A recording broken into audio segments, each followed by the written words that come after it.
पवित्र कुरान में हम सब के परमेश्वर अल्लाह सुब्हानहू व तआला ने सारे ब्रह्मांड के आलम मानव जगत से सूरतुल बकरा के 183 नंबर के श्लोक में ये बात कही है कि या अय्युहल्लज़ीना आमनू कुतिबा अलैकुमुस्सियाम कमा कुतिबा अलल्लज़ीना मिन क़ब्लिकुम लअल्लकुम तत्तक़ून, कि ऐ वो लोगों जिन्होंने अल्लाह पर ईमान लाया, हमने तुम पर रोजे को अनिवार्य किया है। ये रोजे तुम पर ऐसे ही अनिवार्य किए गए हैं जैसे तुमसे पहले लोगों पर रोजे को अनिवार्य किया गया था, और इसका उद्देश्य यह है कि तुम्हारे हृदय में ईश भय का निर्माण हो जाए। इस श्लोक में दो स्तंभ पर आज हम बातचीत करना चाहते हैं। पहली चीज इस श्लोक के आधार पर यह कही जाती है कि मुसलमानों पर जो रोजे को अनिवार्य किया गया, यह रोजा सिर्फ मुसलमानों पर अनिवार्य नहीं किया गया बल्कि इससे पहले जितने लोग, जितने इंसान गुजरे हैं, किसी न किसी नाम से रोजा आज भी मौजूद है। वह चाहे उपवास हो, चाहे फास्ट हो, चाहे रोजा हो, किसी और नाम से हो। मगर परमेश्वर अल्लाह सुब्हानहू व तआला इस रोजे की इस संकल्पना से यह चाहता है कि मानवीय हृदय में ईश भय का निर्माण हो जाए। तो रोजे का उद्देश्य यह कहा जाता है कि वो ईश भय का निर्माण है। इससे मालूम यह पड़ता है कि परमेश्वर यह चाहता है कि रोजे के जरिए से तीन बातों से रुकने का नाम रोजा है। पहली बात यह कि सुबह से लेकर शाम तक हम खाना खाने से रुक जाएं। दूसरी चीज ये कि सुबह से लेकर शाम तक हम पानी पीने से रुक जाएं। और तीसरी ये कि अगर आपकी शादी हो चुकी है, आपका विवाह हो चुका, तो आप अपनी पत्नी से भी शारीरिक संबंध नहीं बना सकते सुबह से लेकर शाम तक। इससे मालूम यह पड़ता है कि इस रोजे की परिभाषा का उत्तर यह होता है, इसका अर्थ यह होता है, इसे अरबी में सौम कहा जाता है और सौम के मानी होते हैं टू स्टॉप, रुक जाइए। तो तीन बातों से रुकने का नाम रोजा है। एक के खाने से रुकने का नाम, पीने से रुकने का नाम, और अपने वैवाहिक या शारीरिक संबंध जो अपनी पत्नी से बनाते उससे रुक जाने का नाम रोजा है।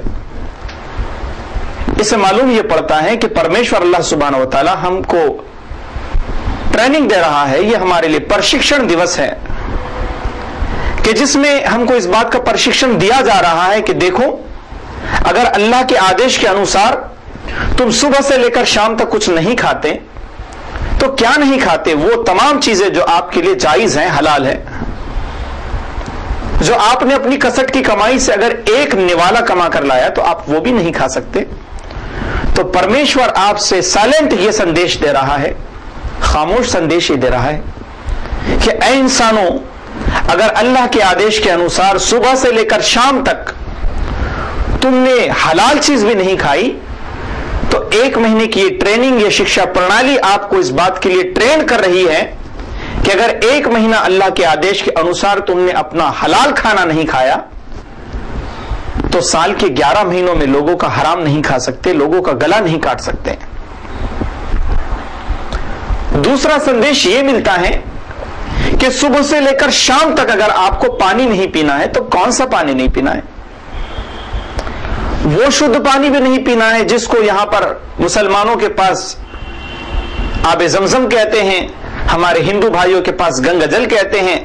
दोनों अपने अपने अनुसार एक दूसरे को शुद्ध मानते हैं। तो आपको ना गंगा जल पीना है, ना आबे जमजम पीना है, ना कुछ और पीना है, ना कुछ और पीना है। तो अल्लाह ताला ये साइलेंट मैसेज दे रहा है कि जिस तरह अल्लाह के आदेश के अनुसार आपने शुद्ध पानी को नहीं पिया, तो साल के 11 महीनों में आप शराब भी नहीं पी सकते, इंसानों का खून भी नहीं पी सकते।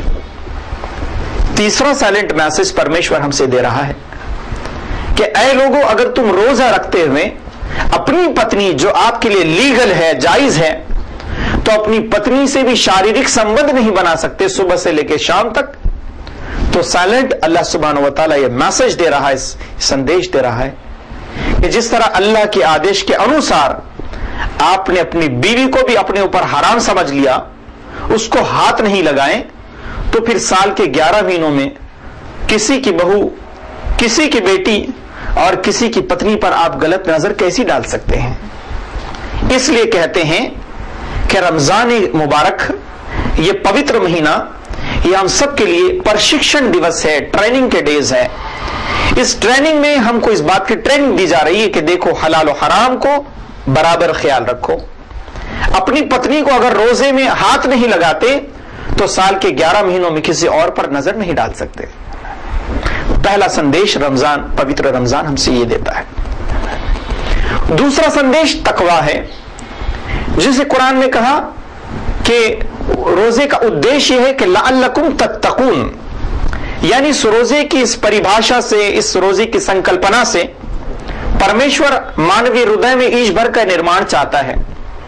तो ईश भय के निर्माण का अर्थ क्या हो गया? ईश भय के निर्माण का अर्थ यह है कि आप छोटे छोटे बच्चे रोजा रखते हैं, बहुत बुजुर्ग लोग रोजा रखते हैं, औरतें आदमी रोजा रखते हैं।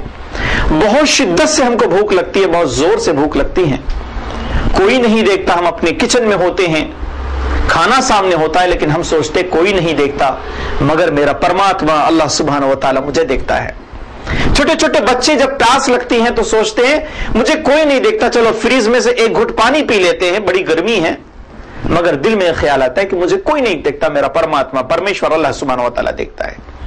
अल्लाह ताला इस प्रशिक्षण में हमको इस बात की ट्रेनिंग दे रहा है कि जब आपने अपने हलाल खाने हराम खाने को बाइफरकेट किया, क्लासीफाई किया, इसमें फर्क करने की कोशिश की और यह सोचते रहे कि अल्लाह मुझे देख रहा है, तो अल्लाह ताला इस तकवे की संकल्पना से ये हमको ट्रेनिंग दे रहा है कि हमेशा हम ऐसी ही जिंदगी गुजारे कि मुझे कोई खुदा देख रहा है।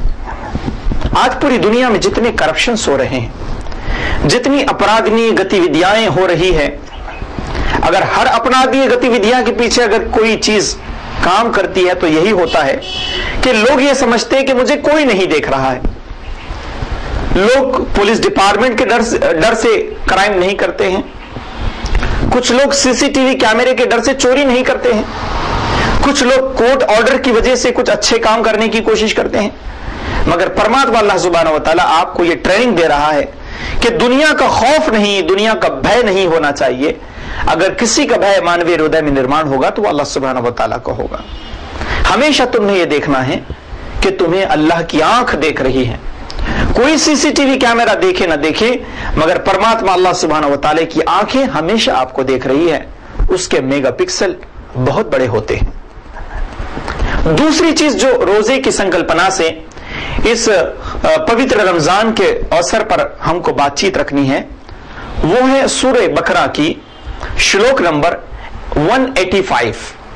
अल्लाह ताला ने फरमाया, शहरु रमजान अल्लज़ी उन्ज़िला फ़ीहिल कुरान हुदल लिन्नास व बय्यिनातिम मिनल हुदा वल फुरक़ान,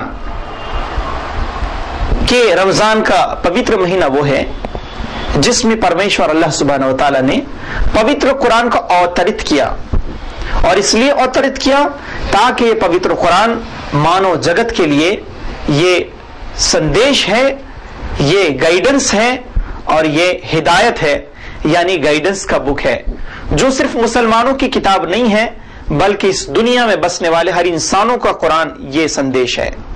अगर मुसलमान ये समझते कि ये मेरी किताब है तो हम गलत समझते हैं। ये हमारे हिंदू भाइयों की भी किताब है, हमारे दलित भाइयों की भी किताब है, हमारे क्रिश्चियन दोस्तों की भी किताब है, हमारे तमाम वो लोग जो हमारी बात सुन रहे हैं वो सबकी किताब परमेश्वर अल्लाह सुब्हानहू व तआला ने कुरान को अवतरित किया, जो मानवीय जीवन के लिए ये संदेश है, ये मुक्ति का रास्ता है और ये एक ऐसा रास्ता है जो लोगों को और मानव जगत को सत्य मार्ग बताता है। ये परमेश्वर ने इस रमजान में अवतरित किया है। ये दोनों बातों को बहुत ही कीन ऑब्जर्वेशन से फोकस्ड करने की आवश्यकता है।